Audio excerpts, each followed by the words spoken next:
Magluto pa lang taog. Paniud to. Magluluto pa lang ng lunch. Ayan ang aking lulutuin. Kangkong. Parang salad. Tapos may tuyo ulit. Patay tayo nito sa tuyo at saka sa salted egg. Ang sarap niya. Na-miss lang ang salted egg. Oh, ang liit na nga ng salted egg.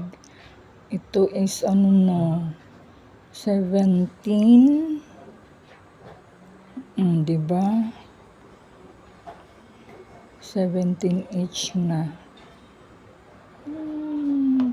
Tapos bumili din ako ng kamatis kasi wala pa akong na-harvest.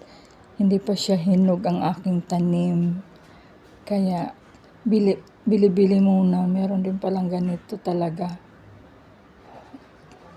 So, tara. Umpisahan na.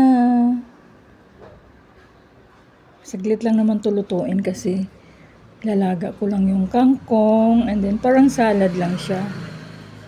Tapos lagyan ko ng salted egg at kamatis at sibuyas. So, wait lang at malapit na tayong mag-lunch. Bye!